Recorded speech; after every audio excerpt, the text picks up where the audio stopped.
Welcome to Sissygram Spicy Story channel. If you like my voice, then hit the like button and do subscribe our channel for regular updates. Today I come up with whole new content of story. So, now let's start the story. The morning was like the others. Wasn't lazily scrolling through my phone or sipping coffee while pretending life was fine. No, this morning hit me like a slap.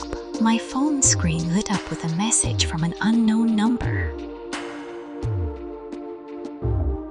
I frowned, groggy and confused, swiping to open it. The image loaded, and my stomach dropped. There he was, my husband, sitting at a restaurant table, leaning slightly toward a woman I didn't recognize. She was smiling, her hand just close enough to his coffee cup to make my chest tighten. I stared at the photo, frozen. My mind scrambled for explanations. A work meeting, a friend? But deep down, something twisted in my gut. It didn't matter if it was innocent. What mattered was his expression, relaxed, almost happy, a happiness I hadn't seen on his face in years. The kitchen, pristine as always, suddenly felt stifling. Grabbing a cardigan from the back of a chair, I stepped out into the backyard, desperate for air. The sun was already relentless, even in the early hour. I sank into the lounge chair, clutching the cardigan around me. Though the heat made me sweat, the tall fence that usually gave me a sense of privacy now felt claustrophobic, like it was trapping me instead of keeping the world out. And then I saw him, the neighbor. He was in his yard, watering a row of neglected plants. I'd barely paid attention to him before, but now, for reasons I couldn't explain, I couldn't look away. There was something effortless about the way he moved, casual yet deliberate. He glanced up, catching my eye. "Morning," he called, his voice cutting through the stillness like it belonged there. I hesitated, feeling an odd flutter in my chest. "Morning," I replied, my voice smaller than I intended. He raised his mug, nodding toward the house. "Coffee?" The question caught me off guard. Sure," I said before I could think better of it. Moments later, he returned with a steaming mug, walking up to the fence. He handed it over, his fingers brushing mine briefly. The contact sent a jolt through me, warm, unexpected. "Figured you could use one," he said, with an easy smile. "You looked like you were deep in thought." I took the mug, mumbling a quiet "thanks." "Rough morning?"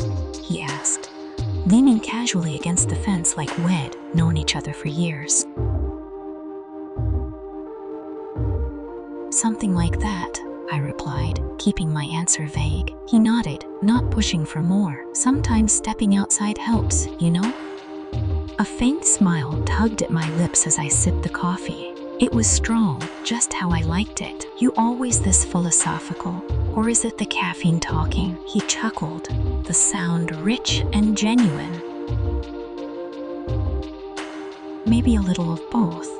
We fell into easy conversation, touching on mundane things like the weather and the neighborhood, even his dying plants. It felt natural, effortless, in a way I hadn't experienced in years. Then, as I handed the mug back, he leaned in slightly and brushed a kiss against my cheek. It was so quick, so casual, I could have dismissed it as nothing, but the warmth lingered long after he walked away. I stayed outside for a long time, the photo of my husband with that woman replaying in my mind. But now, alongside the anger and betrayal, something else stirred, something I hadn't felt in years. It was as if a door had cracked open, letting in light I didn't know I needed. The next few days passed in a blur, though whether it was because I was ignoring the photo or obsessing over it, I couldn't tell.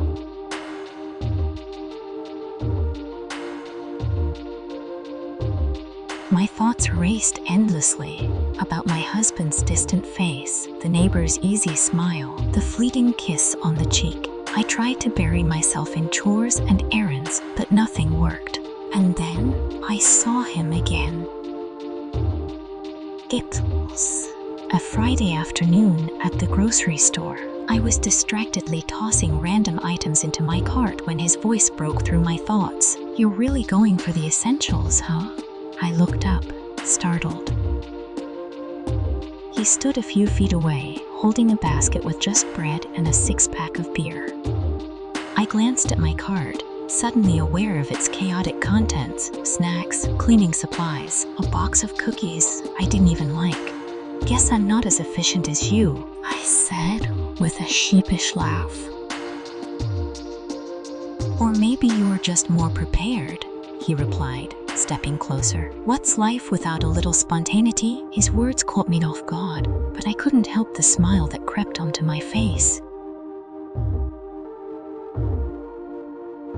Spontaneity hasn't really been on the menu for me lately. "Maybe it's time to change that," he said lightly, though his gaze held a steadiness that made my chest tighten. For a moment, we stood there, the background noise of the store fading into nothing. There was something in the way he looked at me, like he saw through the cracks I was trying so hard to keep together. "Do you always shop here?"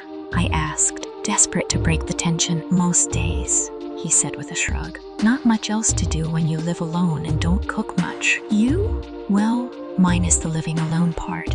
Yeah," I said. His smile faltered briefly. "How's everything?" The question felt heavier than it should. I hesitated, then offered a safe, "Busy, you know how it is." "Yeah," he said quietly, his eyes lingering on mine before glancing at my cart. "Need help with that?" "No, I'm fine," I said quickly, though the idea of his company felt oddly comforting. We parted ways shortly after, but the encounter stayed with me, tugging at my thoughts like an unfinished conversation. That evening, as the sun dipped low, my husband announced he was heading out for work. Instead, I stepped outside, letting the warm air wrap around me as I sank into the lounge chair. It was long before I heard his voice. "Rough day." I turned to see him leaning over the fence, his face half hidden in the dimming light.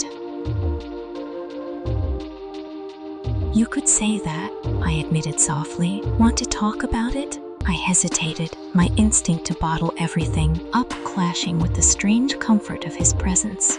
"It's just life," I said finally. "You ever feel like you are stuck?